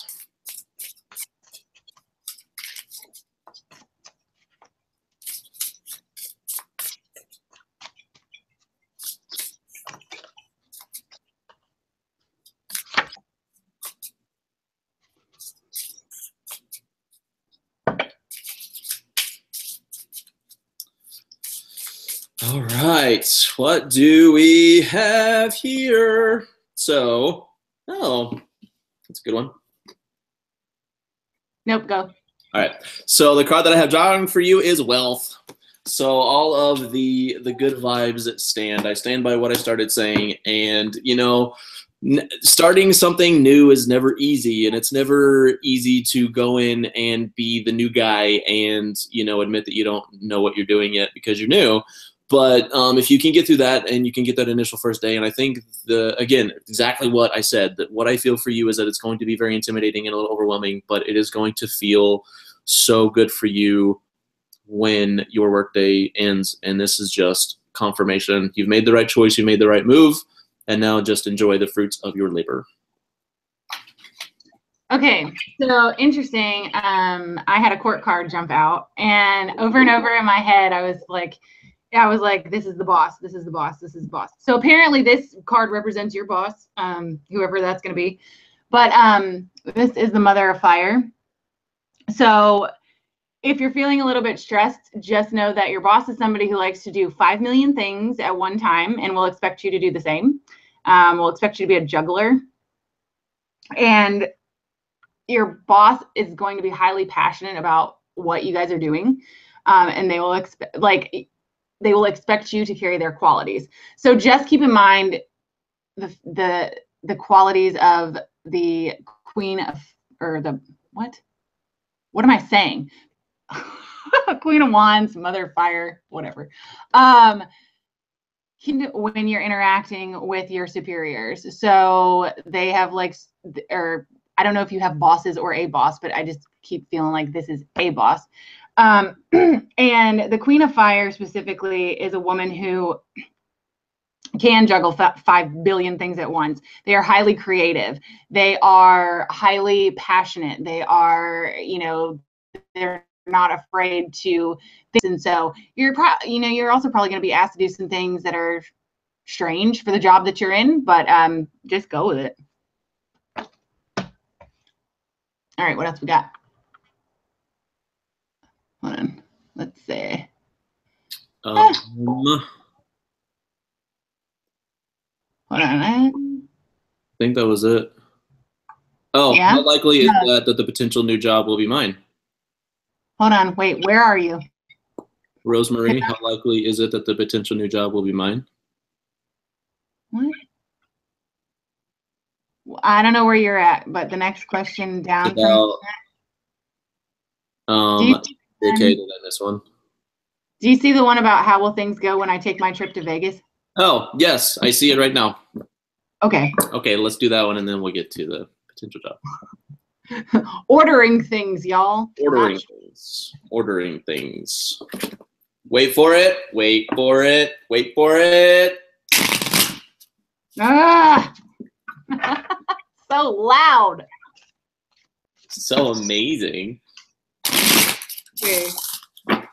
Oh, shoot. Well. Okay. All right. How will things go when I take my trip to Vegas? First of all, congratulations going to Vegas, because Vegas is never a dull time. Vegas is full of action, and what happens in Vegas stays in Vegas, which I feel like is what the card that Allorah just pulled. Oh, yeah. Go for it. So this is the devil. Oh, wow. Okay, so we don't mean to laugh, but the advice of this card is don't overdo it. Don't overindulge. Don't spend all of your money. Keep yourself in check. Don't pull a hangover, basically. Don't go that far with it.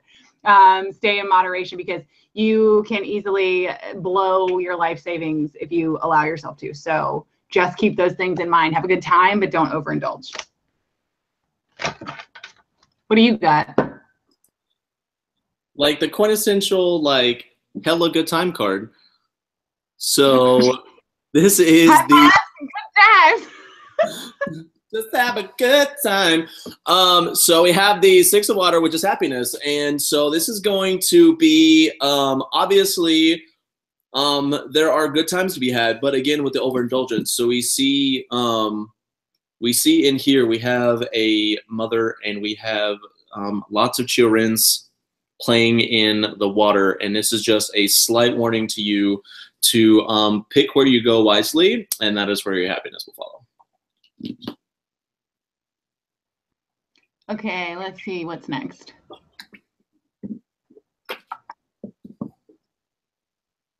Hold on, where are we? Okay, so we had Vegas, and now we have Can we please just talk about Allorah's happy dance? Oh, y'all don't even know. Some of the silly shit we do when this camera is off, you would not even believe. Okay. Now, is that the next question? How likely is a potential new job will be mine? Yes. Would you like to pull out a deck and do a basket? I feel like that's a basket question. Yes, I can. Okay. She says exasperatedly, ugh. No, it's not that. It's just, don't even start with me because I have told you how close that thing is to my heartstrings. I know. And that's my mom, you know? Like, oh, okay. Well, that flew out of the deck. Okay. What was the question? How likely is it that the potential new job will be mine? Okay. So I'll do a basket too, but this card, the 7 of Cups, flew out. So I feel like you're going to be up against quite a few candidates. Yeah. Yeah. That's a multiple directional non-committal card. Right. Non-committal card. Wow. Okay. So are there any more questions? Maybe you can pull for that while I'm doing this because this takes a hot second. Let me look. Let me look. You could make decorative necklaces of the words and phrases, like cursive writing necklaces. I don't know, just an idea. Awesome on the fucking spot. I'm always brainstorming. Always thank you. I'm having trouble with creativity at the moment, but I'll pass. You're so welcome, Tiger's Abyss. You're so welcome. A tisket, a tasket, more info on Allorah's basket. Hey, that sounds really dirty. It kind of does. It kind of does. Does anybody else have a quick question that I didn't see any others, and if I missed one, please do retype it. But if there's a quick question that I can answer while Allorah's making the basket, it takes a couple of minutes, but it's worth the wait. Most definitely.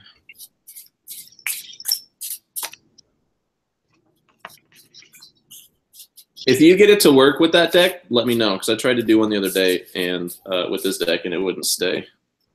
Yeah, that's because the cards are plastic. Yeah. Yeah. I bet if you duct taped it together, it would stay. Okay, we're not using duct tape on this deck. Oh, okay. Fine, don't. I feel like you're being really close-minded, but it's fine. Close-minded? You're not putting duct tape on my tarot deck. What's wrong with you? This ain't redneck tarot. I know it's house and everything. Christina is last. Christina, what did I miss? You're not invisible, Jennifer Ball. You're not invisible. And a big shout out to Jennifer because thank you for helping with the chat. Because I am seeing you do that, and I appreciate it. What did I miss? Huh? What did I miss? What are you talking about? Which way does this go? Oh. Oh, come on, man.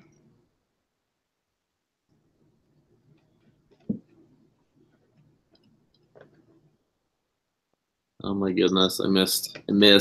I'm looking for it. I swear. Okay.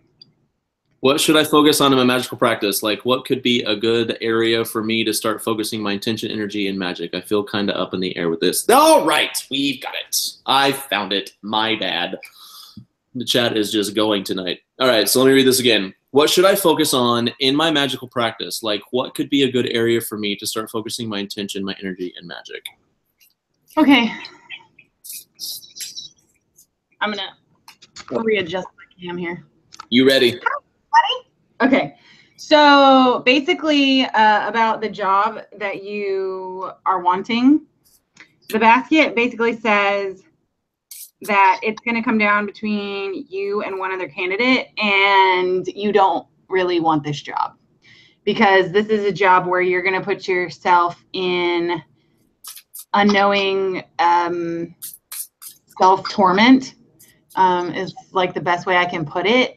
But the Star and the Daughter of Water and the Mother of Water also made an appearance. So don't lose hope because the right job will come along. This just isn't the one.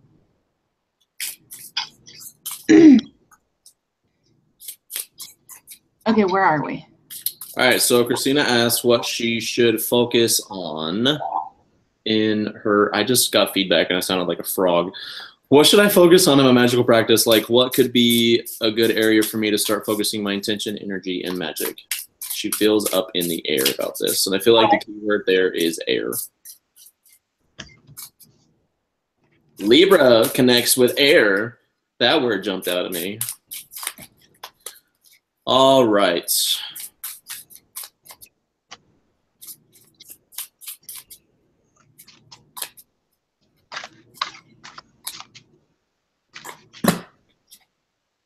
I just feel like every time we use this deck, it's I don't know, so spot on, man. There is. And I feel like it opens my intuition up like way a lot more. Yes, like it opens it up hardcore. All right, here's what the cards I actually drew two for you. So the first one that I drew for you, and I sort of asked the question in my mind was, at least give us a starting point as far as element, because again, I connected with air. So I asked the element question, and the element that I got for you was water. So we have a man standing in a vast body of water, who is holding it up, who actually looks like he's doing some sort of craft with the water. So I think that'll give you a really nice starting point if you focus on some water work. And so the other card that I drew was the 9 of air, which is cruelty. And this says to me that you need to focus on not only with water, but also focus on your shadow self. We were talking about that earlier.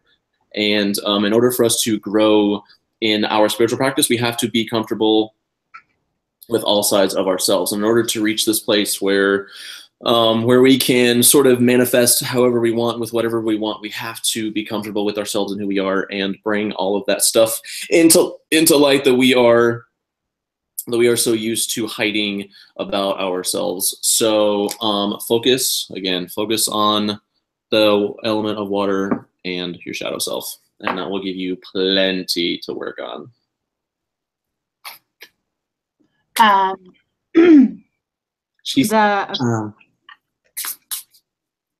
These two, Son and Father of Earth, came out.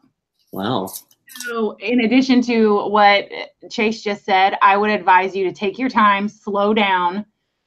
The suit of Earth in the tarot is the slowest moving suit in the deck. So don't rush through things. You don't have to know it all tomorrow. Like, to go one at a time, really take your time. And also, don't look at things from, so like when people get into their own spiritual path, and particularly witchcraft, because we're inundated with pop culture so much, we think that it has to be fantastical and, you know, these big, huge rituals and yada, yada, yada. This is saying less is more. Keep it simple. Don't worry about it being fantastical, because it's pointing you in the direction of more practical magic, like kitchen witchery, or even like when we were talking about this a while back, when I clean my house, I clean it a certain way. It's magical, like the way that I clean, which is like just moving. Like when I want to get negative energy out of my house, I sweep or I vacuum in the counterclockwise circle and things like that. So definitely approach it from a practical perspective. And with using water, I don't know why this is coming into my mind, but with using the element of water, I would say that get Florida water. Research it and get it and use it, because it's very practical and it's a water element thing. And yeah, write that down and research it. Yeah, for sure. I love that. And I want to piggyback on that too. So she said simplify, and if you already folded it back into my deck, but you notice the man that was, all he was doing, there was nothing around him that was out of the ordinary, extraordinary, weird. He was just him standing in a body of water, you know, like this. It was simple. It was easy. Again, it wasn't fantastical. Back to basics. Okay, hold on just 1 second. Where was that? Jennifer, I think that was you that asked. Oh yeah, okay. So you said for me to explain my basket spread. Talk Okay. about your basket. Okay, so it's something that my mother taught me. I have never seen it in another book. I don't know where it came from. All I know is that my mom taught me. It is a way that you weave the cards so that they stick together. It answers a yes or no question. But it also, like, I've been using it long enough that even though like I'll get a yes or no, I can also get details off of it. And I think that's something that, you know, the more you use it, the more your intuition taps into, okay, that's a yes, but here's why, or okay, that's a no, but here's why, things like that. And I have not decided yet. I'm still like trying to decide if I want to really share it, because there's part of me that really wants to share it. And then there's this other part of me that's like, no, that was from your mom. Like that's like your family. It's like giving away like the prized family lasagna recipe. You know what I mean? Like, it's like, oh, I want to share it, but oh, I don't know. I'm torn.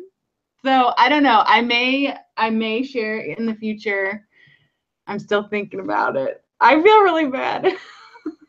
But everybody loves lasagna, so. And food. And food. Delicious.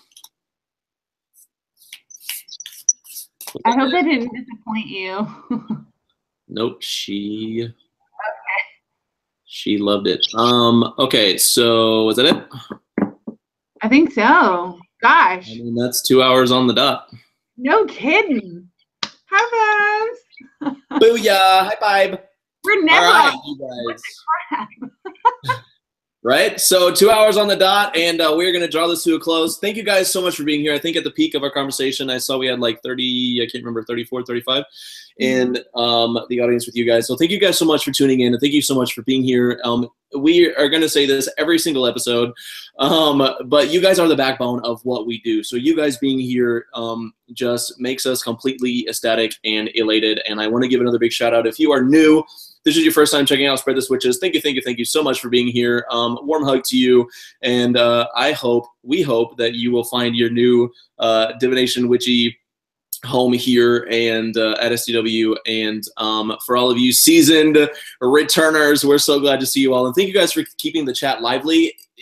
It's what keeps this show going. You guys feed it. So the more comments that we have and the more questions that we have, you know, we're so excited to just sit down with you guys. We feel like this is just like a giant picnic or something. We get to sit down, we just get to be totally chill. There's no formality, there's no, you know, we just come on here and we just talk, and we love talking with you, and the return banter is much appreciated. And we love you guys. I personally am sending loving energy your way, and if Allorah wants to say any goodbye words before we cut it off, I'm gonna pass it off to her now. Yeah, go check out our new website if you haven't. On a personal note, I also launched Raw Magic Sorceress today. It has a Facebook page, facebook.com/Raw Magic Sorceress. So you can go check that out. And hold on, I'm thinking. What else? What am I forgetting? I'm forgetting something and I know it. I always have 50 million things running through my head. Oh, yes. And if you want to see something, if you want to see us do something that we're not already doing, go on our website, contact page. Best way to contact us goes right to the email. So do that. And you can always reach us on Facebook too, but it's kind of sketchy on there because Facebook is insane the way that pages work. And I'm not really a fan, but anyway. Yeah, so check us out there too. All of us are on Instagram and all of that good stuff. So yeah, thanks for hanging out with us tonight. We hope you enjoyed our resources, and they will be put up in a blog post very, very soon. We love you guys so very much. Goodbye.